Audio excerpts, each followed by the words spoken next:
Hello दोस्तों, welcome to my channel अंग्रेजी साहित्य। दोस्तों, आज के वीडियो में हम Elizabethan play writer Christopher Marlowe के most famous play doctor Faustus के बारे में बात करेंगे। दोस्तों, इस प्ले का पूरा नाम the tragic history of the life and death of doctor Faustus है। दोस्तों, सबसे पहले हम इस प्ले के इम्पोर्टेंट कैरेक्टर्स के बारे में बात करेंगे। डॉक्टर फॉस्टस ये इस प्ले का प्रोटैगनिस्ट है।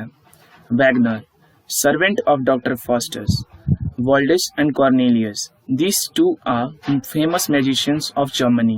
Good angel, he represents the voice of God. Evil angel, he represents the voice of Lucifer. Mephistopheles, servant of Lucifer. Lucifer, the Satan, he represents evil. दोस्तों, बढ़ते हैं इस प्ले की summary की तरफ। इस प्ले की शुरुआत प्रोलॉग से होती है, जिसमें हमें बताया जाता है कि यह नाटक डॉक्टर फॉस्टस के राइज और फॉल की कहानी है। डॉक्टर फॉस्टस का जन्म जर्मनी के शहर रोड्स के एक सामान्य परिवार में होता है और वो अपने हायर एजुकेशन के लिए वर्टेनबर्ग चला जाता है। डॉक्टर फॉस्टस जल्द ही शिक्षा के हर क्षेत्र में महारत हासिल कर लेता है और उसे लगता है कि उसे सारी ट्रेडिशनल नॉलेज मिल गई है, इसलिए वो तय करता है कि अब वो तांत्रिक विद्या सीखेगा।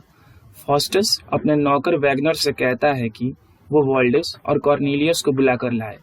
दोस्तों, वॉल्डेस और कॉर्नेलियस जर्मनी के काफ़ी फेमस मैजिशियंस थे। फॉस्टस को विश्वास था कि ये दोनों उसे अच्छी तरह तांत्रिक विद्या सिखा सकते हैं।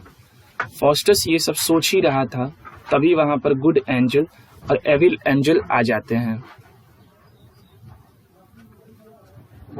दोस्तों, गुड एंजल फॉस्टस को समझाता है कि उसे तांत्रिक विद्या से दूर रहना चाहिए, पर एविल एंजल उसे तांत्रिक विद्या सीखने के लिए एनकरेज करता है।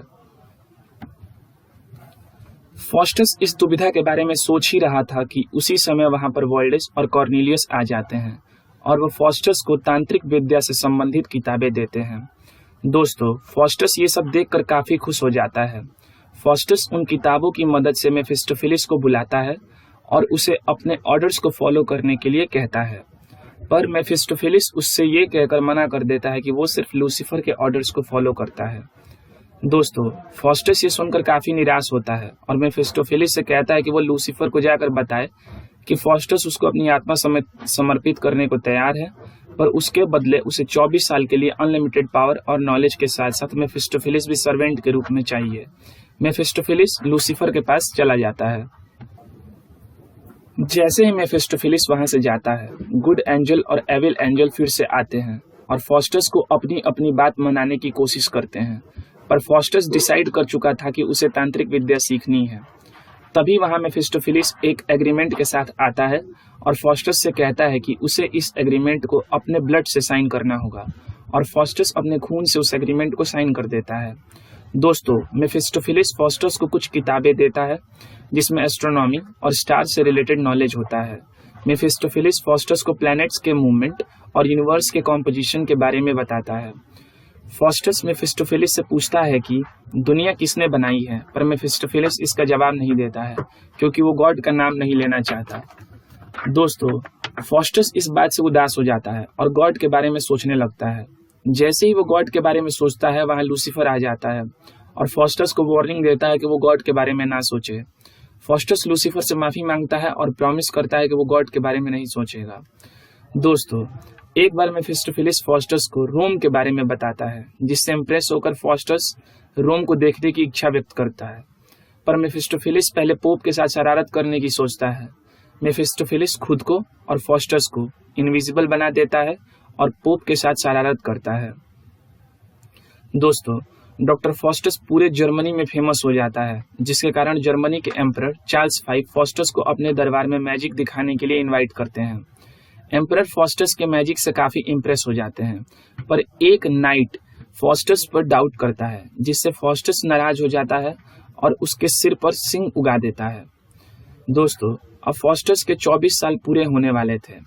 जब फॉस्टस का अंत नजदीक आता है तो फॉस्टस अपनी सारी प्रॉपर्टी अपने नौकर वैगनर के नाम पर कर देता है। दोस्तों, तभी एक स्कॉलर्स का ग्रुप फॉस्टस से हेलन की आत्मा को बुलाने के लिए कहता है। फॉस्टस अपनी जादुई शक्तियों से हेलन की आत्मा को बुलाता है। तभी वहां एक बूढ़ा आदमी अपीयर होता है और फॉस्टस को समझाता है कि वह प्रायश्चित करे। लेकिन फॉस्टस जैसे ही प्रायश्चित करने के बारे में सोचता है, वहां मेफिस्टोफेलिस आ जाता है और उसे ट्रेटर कहता है। फॉस्टस मेफिस्टोफेलिस से माफी मांगता है और कहता है कि वो रिपेंट नहीं करेगा। फॉस्टस मेफिस्टोफेलिस से रिक्वेस्ट करता है कि वो हेलन को उसका लवर बना दे ताकि वो अपने वादे से डिस्ट्रैक्ट ना हो। दोस्तों, अब फॉस्टस के जीवन का सिर्फ 1 घंटा बचा है। फॉस्टस अपने अंत के बारे में सोचकर काफी डर जाता है। फॉस्टस टाइम से रिक्वेस्ट करता है कि वो रुक जाए ताकि वो प्रायश्चित कर सके। दोस्तों, अब फॉस्टस गॉड को याद करता है और कहता है कि क्राइस्ट के खून की 1 बूंद उसे बचा सकती है, पर वो प्रायश्चित करने में असफल रहता है। तभी फॉस्टस का समय पूरा हो जाता है और डेविल उसे घसीट के ले जाते हैं। इस प्रकार इस नाटक का अंत होता है। दोस्तों, इस नाटक से हमें ये सीख मिलती है कि हमें ईश्वर द्वारा फॉरबिडन विषयों से दूर रहना चाहिए। थैंक्स फॉर वॉचिंग दोस्तों। Don't forget to like and subscribe the channel.